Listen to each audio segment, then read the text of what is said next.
ఇంత గొప్ప డాక్టర్స్ మధ్యలో కూర్చోవాలంటే చిన్న పేషెంట్ లాగా ఉడికే వస్తుంది నాకు. ఒక్కొక్కడు ఒక్కొక్క శాఖలో నిష్ణాతులు, అద్భుతాలు సృష్టించిన వాళ్ళు. ఇక్కడ డాక్టర్ రేలా గారి గురించి ప్రస్తావిస్తే అది Guinness book of world record ఉంది. 4 రోజుల పసిబిడ్డకి లివర్ ట్రాన్స్ప్లాంట్ చేసి ఇప్పుడు ఆ బిడ్డ ఏం చేస్తుందో ఇంతకుముందే చెప్పుకుంటూ వచ్చారు. అది చాలా అసలు అమేజింగ్. 4 రోజుల బిడ్డ. అది విన్నప్పుడు షాక్ తిన్నాను. ఆ తర్వాత చాలా సందర్భాల్లో నేను రేలా గారు కలుసుకున్నాము. చెన్నై వెళ్ళాను, వారి హాస్పిటల్కి వెళ్ళడం కూడా జరిగింది వేరే సందర్భంలో. ఆయనతో చాలాసేపు నేను కూర్చోన్నాను, ఎన్నో విషయాలు అవగాహన నేను తీసుకున్నాను. అలాగే ఇంతమంది డాక్టర్ల మధ్య ఇందాక పేషెంట్ అన్నాను, కానీ నేను ఒక డాక్టర్నే అని నాకు ఆ సర్టిఫికేట్ ఇచ్చిన వారు ఎవరో కాదు, నా మిత్రుడు, మా సోదర సమానుడు, మా కుటుంబ సభ్యుడు డాక్టర్ గోపీచంద్ గారు. ఒకరోజు అది ఏంటి అడగకుండా క్లాప్స్ కొట్టేస్తారేంటి, మా అమ్మగారికి మోకాల ఆపరేషన్ జరిగినప్పుడు బాబు పక్కన ఉండాలని అమ్మ కోరిక. సరే, అది లోకల్ అనస్థీషియా ఎపిడ్యూరల్ ఇచ్చి చేస్తారు కాబట్టి అమ్మతో మాట్లాడుతూ ఉండొచ్చు. నేను లోపలికి వెళ్ళాలంటే మిగతా సర్జన్స్ ఏదైనా ఇబ్బంది, వాళ్ళు ఏదైనా ప్రాబ్లం క్రియేట్ చేస్తారు, ఎందుకు రాకూడదు అంటారేమో చిన్న హెసిటేట్ చేస్తుండగా నన్ను లోపలికి పిలిచి ఆయన సర్జన్స్ వేసుకునే గౌన్ నాకు ఇచ్చేశారు. Now you can come.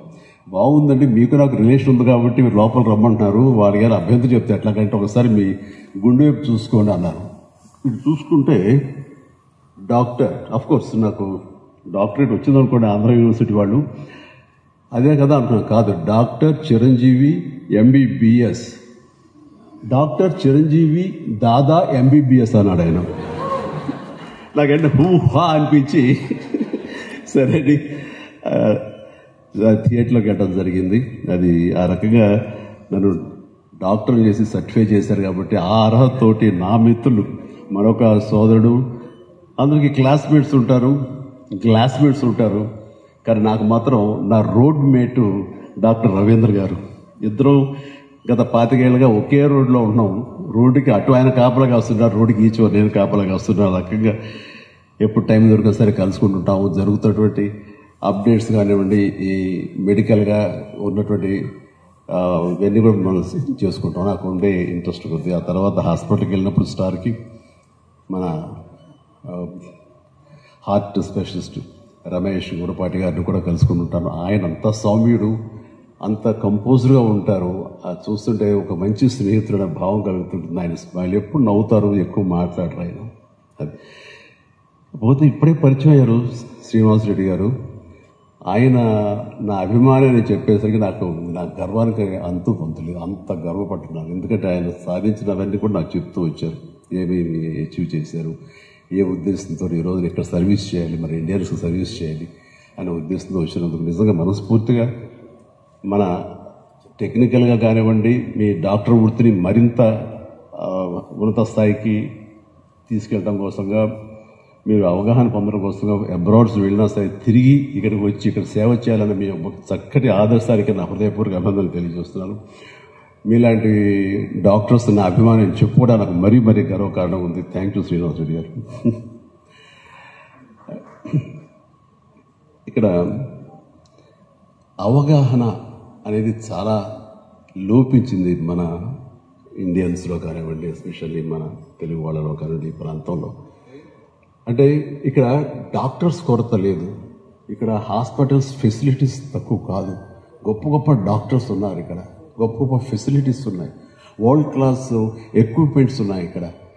But ఎందుకని మనకి ఎంతోమంది సమయానికి సరైన వైద్యం అందుకు చనిపోతున్నారు అంటే అది కేవలం వైద్యులు లేక కాదు, ఇక్కడ ఫెసిలిటీస్ లేక కాదు, వాళ్ళకి సరైన సమయంలో ఏదైనా అవయవాలు ఇవ్వాల్సి వస్తే కనుక అవయవాలు దొరకక, అలాంటి ఇచ్చే దాతలు లేక, వాళ్ళకి అవగాహన లేక ఆ రకంగా చనిపోతున్నారు. అంటే పరోక్షంగా ఎవరిని వేలికి చూపించడం కాదు, కానీ ఇలా చనిపోతున్నారంటే దానికి కారణం అవగాహన లేని తోటి ప్రజలే అని నా భావన.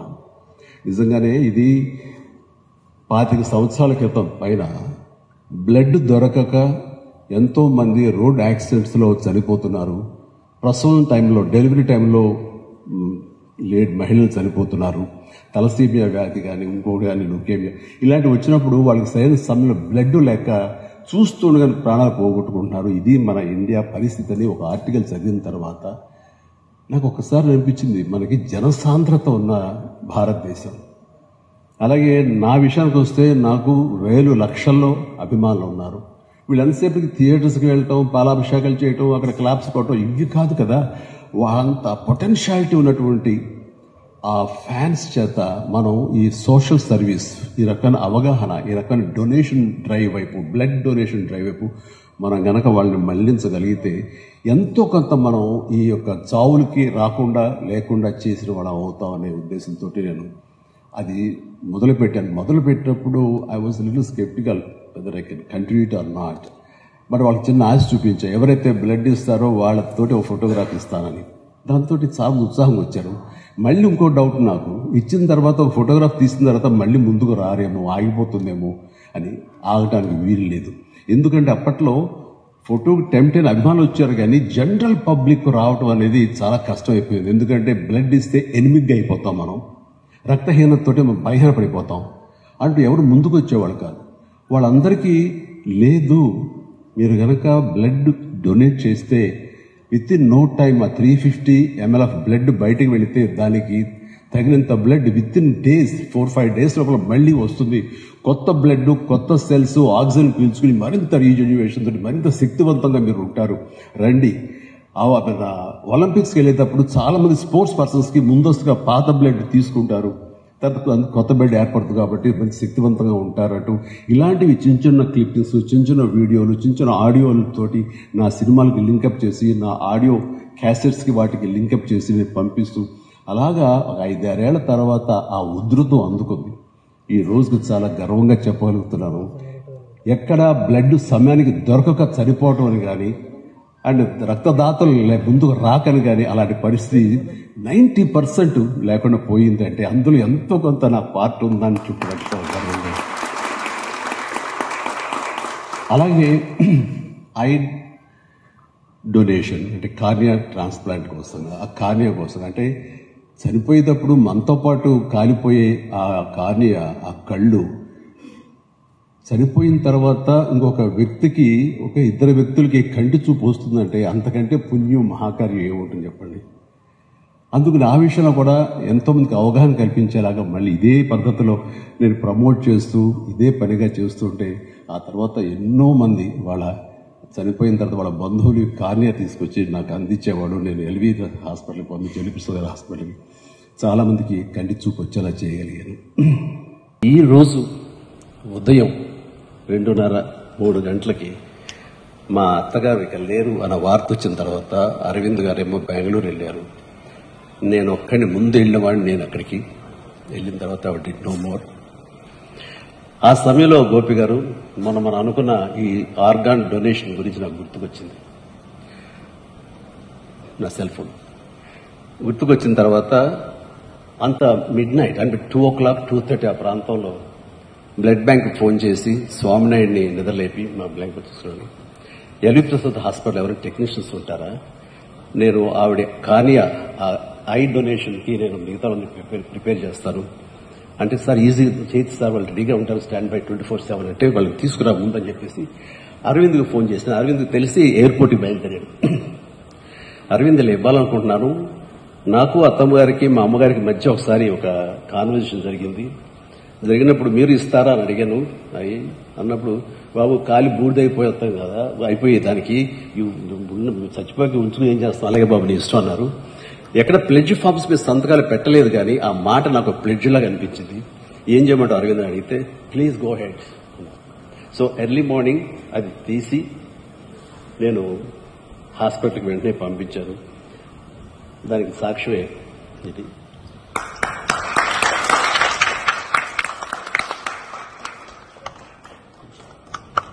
దేవుడు అనేవాడు ఎవరో ఎక్కడో లేదండి, మన మంచి మనసులో ఉంది, మన దాన గుణంలో ఉంది. ఎంతోమందిని మోటివేట్ చేసి మరి ఎంతోమందికి ప్రాణం పోయటంలో ఉంది. ఆ అవకాశం భగవంతుడు మనకి ఇచ్చాడు. భగవంతుడు స్వార్థపరుడు కాదు. నన్ను పూజిస్తేనే, నాకు అష్టోత్తరాలు చదివితేనే, నాకు వ్రతాలు చేస్తేనే, నాకు యాగాలు చేస్తేనే మేము దీవిస్తానండు. మీరు కూడా భగవంతులా కీర్తించబడతారా? మీరు చేయండి, ఇదిగో ఈ అవయవాలు ఈ విధంగా చేయండి. డాక్టర్స్ మనకు దారి చూపిస్తున్నారు. డాక్టర్స్ మనకి ఇలాంటి అవయవాలను ఇస్తే కనుక మీరు ప్రాణం పోసిన వాడు అవుతారు. ప్రాణం పోసిన వాడు భగవంతుడే కదరా. ప్రాణం పోసే అవకాశం మనిషికి ఉంది, మీరు దేవుడు అవుతారు అని చెప్పేసి ఆయన చెప్తుంటే ఎంతమంది అర్థం చేసుకుంటున్నారు. కాబట్టి ఇది స్ఫూర్తిగా తీసుకుని ప్రతి ఒక్కళ్ళు ఆలోచించండి. పూర్తి స్థాయిలో బ్లడ్ డోనార్స్గా చాలా మంది, లక్షల మందిని, ఇందాక గోపిగా చెప్తున్నట్టుగా 25 lakhs ఆఫ్ యూనిట్స్ బ్లడ్ని కలెక్ట్ చేయగలిగాను. అండ్ ఎంతోమంది లక్షల మందిని నేను ప్రాణం ఇవ్వగలిగాము అంటే కనుక మన అభిమానులకు ఆ క్రెడిట్ దక్కుతుంది, ఆ దాతలకి ఆ క్రెడిట్ దక్కుతుంది. వారిని చూసి ఎప్పుడు నేను గర్విస్తూ ఉంటాను. అలాగే ఇది కూడా ఒక ఊపు అందుకోవాలి, ఇది కూడా ఒక అవగాహన రావాలి. ఈ రోజున మనకి 2 లక్షల దాకా మనకి లివర్ ట్రాన్స్ప్లాంట్కి ఏదో రకంగా మనకు అవసరం ఉంటే బతుకుండి టిష్యూ మ్యాచ్ జరిగి ఆ ఇవ్వటానికి కోసంగా ముందుకు రాని పరిస్థితి. సరే, ఆర్థికంగా వెసులుబాటు లేదంటే అది వేరే విషయం. ఆర్థికంగా అన్నీ ఉండి డోనార్స్ దొరకగా ఇవ్వలేని పరిస్థితిలో వాళ్ళు అలాగే ప్రారంభమైపోతున్నాయి. ఇందాక డాక్టర్ని అడిగితే 2 లక్షల మంది నెసెసిటీ ఉంటే అందులో దొరకక 1,00,000 మంది చనిపోతున్నారు. ఈ ఉండే వాళ్ళలో కొద్ది మందికే 100,000 సంఖ్యలో మాత్రమే జరుగుతుంది ట్రాన్స్ప్లాంటేషన్. ఆ జరిగిన వాళ్ళు సరైన అవగాహన లేక కొంతమంది కొన్నాళ్ళు ఉండి ఆ తర్వాత మళ్ళీ కావలసిన దాన్ని సప్రెసెంట్స్ ఉంటాయి కదండి, వాటిని వాడాలి, అవి రిజెక్ట్ అవ్వకుండా. అలాంటి వాడక సరైన అవగాహన లేక అలా కొంతమంది పోయి ఉండొచ్చు. కానీ బట్ ఇది మరింత ఎక్కువ మంది ముందుకు వస్తే కనుక, మరింత ఎక్కువ మందికి లబ్ధి చేకూరితే కనుక ఈ లివర్ వ్యాధుల మూలంగా చనిపోయే సంఖ్య గణనీయంగా తగ్గుతుంది అని చెప్తుంటే నిజంగా. ఎందుకంటే మిగతాది చనిపోయిన మరణానంతరం ఇచ్చే ఆర్గాన్స్ వేరు, ఈ లివర్ అన్నది బతికుండగానే ఇవ్వచ్చు. డోనార్ ఎవరైతే ఇస్తారో అతనికి 3 వారాల్లో తిరిగి ఆ పార్ట్ మళ్ళీ తయారైపోతుంది. లబ్ధి పొందిన రిసిపియంట్కి అయితే కనుక అతనికి 3-4 నెలలు 5 నెలలు ఇఫ్ కరెక్ట్ డాక్టర్, అతనికి మళ్ళీ తిరిగి లివర్ పూర్తిగా వస్తుంది. అట్లాగా నా మిత్రుడికి డబ్బు లేక చాలా సఫర్ అవుతుంటే ఇందాక చెప్పారు రవీంద్ర గారు, ఆయన దగ్గరికి ఫస్ట్ వెళ్ళాను. రైల్వేస్లో పనిచేస్తుంటాడు. వాడు చాలా పిచ్చిగా బిహేవ్ చేస్తున్నాడు. ఎన్నాళ్ళు బ్రతకడం తెలుస్తుంది, లివర్ సిరోసిస్ వచ్చేస్తుంది, టోటల్గా ఇదైపోయింది. అంటే అతను నాన్ ఆల్కహాలిక్ లివర్ ప్రాబ్లం. అతను తాగుడు లేదు, కేవలం ఎందుకు వచ్చిందంటానికి వేరే కారణాలు ఏమి ఉంటుంటాయి. అతని బిహేవియర్ అంటే ముందుకు తీసుకొచ్చేయండి. ఇక్కడ ద బెస్ట్ లివర్ సర్జన్ ఉన్నారు రవీంద్ర గారు, ఆయన టీం, ఆయన చేయిద్దామని ముందు తీసుకొచ్చాను. ఎంత ఖర్చు అవుతుంది ఏంటి అని అడిగితే ఖర్చుకు వెనకాడకండి డాక్టర్ గారు, మీరు చేసేయండి అని నాది బాధ్యత అన్నాను. అయితే ఆ తర్వాత అతను రైల్వేస్లో పనిచేయడం మూలంగా నాకున్న ఇన్ఫ్లుయెన్స్కి రైల్వే మినిస్టర్, సెంట్రల్ మినిస్టర్ని నేను అడిగి వాళ్ళ చైర్మన్, ఆ కమిటీ చైర్మన్ చేత అప్పటికప్పుడు చెప్పి తెప్పించి ఆ డబ్బు తీసుకురాగలిగాం. అలా ఎంతమందికి అవకాశం ఉంటుంది, ఎంతమంది సపోర్ట్ చేస్తారు. ఆ డబ్బు రాకపోయినా మరో రకంగా సపోర్ట్ చేసేవాడి, అది వేరే విషయం. ఇట్లాగా ఇన్ని రకాలు ఉన్నాయి. అట్లీస్ట్ ఈ డిమాండ్ అండ్ సప్లై మధ్య ఇంత గ్యాప్ ఉంది. ఆ గ్యాప్ని తగ్గించగలిగితే ఎంతోమంది ముందుకు వచ్చి అది ఎంతో పుణ్యం చేసేవాడు అవుతాం. ఇది ప్రపంచంలో ఎన్నో అడ్వాన్స్గా ఉన్న దేశాలతో పాటు మనం ముందుకు వెళ్ళగలుగుతాం. అండ్ ఈ రోజున మనకి కిడ్నీస్ విషయంలో కూడా ల్యాక్స్లో అవసరం ఉంటే కనుక కేవలం 50,000 ఇంతే జరుగుతాయి. ఇక హార్ట్ అయితే కనుక అది లక్షల్లో ఉంటే కనుక ఇచ్చేవాళ్ళు కేవలం 90-100 అనిస్తే చాలా ఆశ్చర్యపోయింది డాక్టర్. అంతకంటే లేవంటాడు డొనేట్ చేసేవాళ్ళు. అండ్ ఎంతమంది రోడ్ యాక్సిడెంట్స్లో పోతారు, అండ్ బ్రెయిన్ డెడ్ ఉన్న వాళ్ళు ఉంటారు. వాళ్ళ కుటుంబ సభ్యులకి కనుక అవగాహన ఉంటే, అదే పుణ్యం అనుకుంటే, అదే మహాయాగం అనుకుంటే, అదే స్వర్గం అనుకుంటే, అన్నీ అనుకుంటే డెఫినెట్లీ వాళ్ళు కనుక వాళ్ళు మోటివేట్ అయ్యి ఆ ఇవ్వగలిగితే అంతకంటే మహాపుణ్యం ఏమీ లేదు. అండ్ ఒకసారి చాలా భయాలు ఉంటాయి, మతపరంగా చాలామందికి భయాలు ఉంటాయి. ఆ తర్వాత కొన్ని మూఢనమ్మకాలు ఉంటాయి. అట్లాగా నాకు చూడండి, మీరు కార్నియా ట్రాన్స్ప్లాంట్ ఇవ్వాలని ముందున్నప్పుడు ఆ కళ్ళు ఇస్తే కనుక, నేత్రాలు ఇస్తే, నేత్రదానం చేస్తే వచ్చే జన్మలో పుట్టు గుడ్డోడుగా పుడతారనే భావన ఉండేది. అదన్నీ లేదు, అలా జరగదు అని చెప్పేందుకు నేను చేసిన ప్రయత్నం ఎంతో కొంత సఫలీకృతమయ్యాం. అట్లాగే ఒక సరదాగా చెప్పాల్సి వస్తే లైటర్ నోట్లో, నేను బ్లడ్ బ్యాంకు ఈ ఐ బ్యాంక్ పెట్టినప్పుడు కొత్తల్లో ఇలాంటి చాలామంది విఐపీస్ సినిమా నుంచి చాలామంది వచ్చారు. అది బాగా చదువుకున్న పెద్ద వ్యక్తి. అండ్ అందరూ ప్లెడ్జ్ ఫామ్స్ సంతకం పెడుతున్నారు. ఒక వ్యక్తి మాత్రం నేను పెట్టను అంటూ తోసేస్తున్నారు. పెట్టండి సార్, పెడితే బాగుంటుంది, అందరికీ మోటివేట్ అవుతారు, ఇన్స్పిరేషన్గా ఉంది అంటే 2 కళ్ళు ఒక కన్ను ఇచ్చేసి కానీ ఒక కన్నుతో ఇలా చూసుకున్నాను, నాకు ఏంటో పక్కన కనపడలేదు, భయంగా ఉన్నాడు. ఏంటి సార్ అంటున్నారు మీరు? బతికుండగా కాదు సార్, మనం మరణానంతరం తీసుకుంటారనేసరికి నాకు చాలా ఆశ్చర్యం వేస్తుంది. అంటే నేత్రదానం చేయండి, ఐ డొనేషన్ చేయండి అంటే బతికుండగా తీసుకుంటారంటే అంత ఎడ్యుకేటెడ్, అంత అడ్వాన్స్డ్ ఈ సినిమా ఫీల్డ్లో ఉన్న మాకు కూడా సరైన అవగాహన లేదు. అంటే లోపం ఎక్కడుందంటే వాళ్ళని ఎడ్యుకేట్ చేయటంలో ఉంది, వాళ్ళకి అవగాహన కల్పించటంలో ఉంది. కాబట్టి ఈ రోజున ఈ సభకి ఎందుకు నన్ను పిలిచారు అంటే, నాలాంటి వాడితో చెప్పిస్తే ఈ మాట 10 మందికి చేరుతుంది, 10 మంది మోటివేట్ అవుతారు, 10 మంది ఆలోచనలు పడతారు. అది ఖచ్చితంగా వాళ్ళని ఈ ఆర్గాన్ డొనేషన్ వైపు, అలాగే ఈ లివర్ ట్రాన్స్ప్లాంటేషన్ విషయంలోనూ వాళ్ళు ముందుకు వస్తారు అన్నారు. ఇది చాలా అవసరం ఉన్నటువంటి సిచ్యువేషన్ ఇది. కాబట్టి ఈ రోజున యువత కానివ్వండి, ప్రతి ఒక్కళ్ళు కూడా దీని మీద మీరు ఆలోచించగలిగితే, దీని మీద అవగాహన పెంచుకోగలిగితే, దీని మీద మనసు పెద్దది చేసుకోగలిగితే ఖచ్చితంగా ఈ యొక్క ఇదన్నాను ఇందాక, డిమాండ్ అండ్ సప్లై మధ్య ఇది గ్యాప్ తగ్గుతూ వస్తుంది. కాబట్టి మరి ఎంతోమందికి ప్రాణం పోసిన వాళ్ళం అవుతాం. కాబట్టి నా హంబుల్ రిక్వెస్ట్, ఈ విషయంలో ప్రతి ఒక్కళ్ళు కూడా ఆలోచించండి. ఒకళ్ళు ఒక 8 మండుగురికి ప్రాణం పోసేలాగా మీరందరూ పునీతులు అవ్వాలి, మీరందరూ ఆ దిశగా ఆలోచించాలి. డాక్టర్ గారు, నేను చెప్తాను, ఈ యొక్క అవకాశం నాకు ఇచ్చినందుకు ఈ ఒక్కరోజుతోనే కాకుండా ఫ్యూచర్లో కూడా నేను ఏం చేయాలి, దీనికి సంబంధించి ఏమేం చేస్తే నాకు సంబంధించిన వరకు నేను దీన్ని ముందుకు తీసుకెళ్ళడానికి ఖచ్చితంగా మీకు నేను ఒక మోడల్ లాగా ఉంటాను, మీ చేతిలో వెపన్ లాగా ఉంటాను. ప్లీజ్ మేక్ యూజ్ ఆఫ్ మీ. అలాగా నాకు ఈ అవకాశం ఇచ్చారు.